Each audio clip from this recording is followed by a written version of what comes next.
Hello friends, welcome to my channel Ninni की प्रेरणा।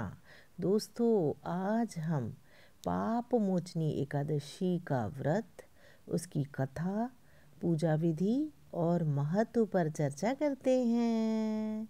चलिए, चैत्र मास के कृष्ण पक्ष की इस एकादशी का व्रत तो जन्म जन्मांतरों के पापों को नष्ट कर देता है। सभी प्रकार की सुख, समृद्धि और अंत में मोक्ष प्रदायक इस एकादशी को भगवान विष्णु जी की पूजा आराधना करने का शास्त्रानुसार विधान है।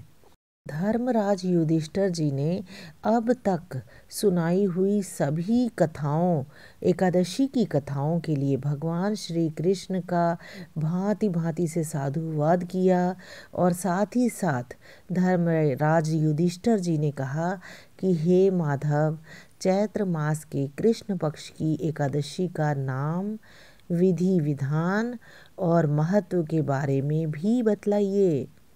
साथ ही साथ भगवान यह भी बतलाइए कि इस दिन किस भगवान की पूजा की जाती है।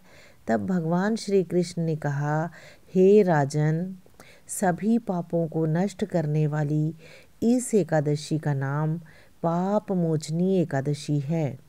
इस दिन भगवान विष्णु जी की पूजा करने का शास्त्रीय विधान है। आपने जो प्रश्न मुझसे पूछा है, वही प्रश्न एक दिन महाराज मांधाता ने लोमश ऋषि से पूछा था। तब लोमश ऋषि ने उन्हें जो कथा सुनाई थी, वही मैं तुमको कहता हूँ। ध्यान पूर्वक सुनो। देवताओं के खजांची कुबेर के बाग का नाम चैत्र रथ था। उस बाग में गंधर्वों की कन्याएं किन्नरों के साथ विहार करती थीं। अनेक ऋषि मुनि भी वहाँ तपस्या करते थे। स्वयं देवराज इंद्र भी चैत्र और वैशाख मास में देवताओं सहित वहाँ आकर क्रीड़ा किया करते थे। और वहीं अपने आश्रम में मेधावी नाम के एक ऋषि भी तपस्या करते थे। वे शिव के परम भक्त थे। एक दिन मंजू घोषा नाम की अप्सरा ने ऋषि को मोहित करने का विचार किया। वह भय के मारे उनके समीप तो नहीं गई, परंतु दूर बैठ के वीणा पर मधुर गीत गाने लगी। उसी समय कामदेव भी मेधावी ऋषि को जीतने के लिए वहां आ पहुंचे।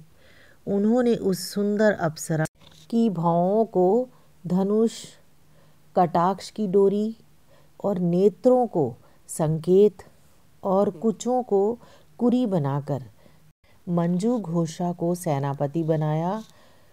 मेधावी ऋषि भी युवा एवं हष्टपुष्ट थे और साथ ही यज्ञोपवीत तथा दंड धारण किए हुए ब्रह्म तेज से युक्त भी थे। मंजू घोषा ऐसे सुंदर ऋषि को देखकर उनकी सुंदरता पर मुग्ध हो गई और अपने गीत, चूड़ियों और नूपुरों की झनकार तथा नृत्य और हाव भाव दिखाकर मुनि को रिझाने लगी। कुछ समय तक यही क्रम चलता रहा और अंत में कामदेव ने ऋषि को पराजित कर दिया। फलस्वरूप ऋषि मंजू घोषा के साथ रमण करने लगे और काम के इतने वशीभूत हुए कि उन्हें दिन तथा रात का कुछ भी विचार नहीं रहा। इस प्रकार बहुत दिन बीतने पर एक दिन मंजू घोषा बोली, हे मुनि, मुझे बहुत समय हो गया है, अब स्वर्ग जाने की आज्ञा दीजिए। तब मुनि बोले, आज इसी संध्या को आई हो, प्रातःकाल होने तक चली जाना। मुनि के यह वचन सुनकर अप्सरा कुछ समय तक और रुकी रही। कुछ दिन बाद उसने पुनः मुनि से विदा मांगी तो मुनि कहने लगे कि अभी तो आधी रात भी नहीं हुई है, कुछ समय और ठहरो। अप्सरा ने कहा, महाराज, आपकी रात तो बहुत लंबी है। आप जरा स्मरण कीजिए कि मुझको यहाँ पर आए हुए कितने वर्ष बीत गए हैं। उस अप्सरा की यह बात सुनकर मुनि ने समय का विचार किया तो ज्ञात हुआ कि अप्सरा के साथ रमण करते हुए उनको 57 वर्ष, 7 मास और 3 दिन बीत गए थे। यह ज्ञान होते ही वह अप्सरा उनको काल के समान प्रतीत होने लगी। मुनि अत्यंत क्रोधित हुए और उनकी आंखों से ज्वाला उत्पन्न होने लगी। वे बोले, मेरी कठिन परिश्रम से की गई तपस्या को तूने नष्ट कर दिया। तू महापापिनी है और दुराचारिणी है। तुझे धिक्कार है। तूने मेरे साथ घात किया है। इसीलिए मैं तुम्हें शाप देता हूँ कि तू पिशाचनी हो जाए। मुनि के शाप से मंजू घोषा उसी समय पिशाचनी हो गई। वह भयभीत होकर मुनि से प्रार्थना करने लगी कि हे महाराज, इस शाप का किसी प्रकार से निवारण कीजिए।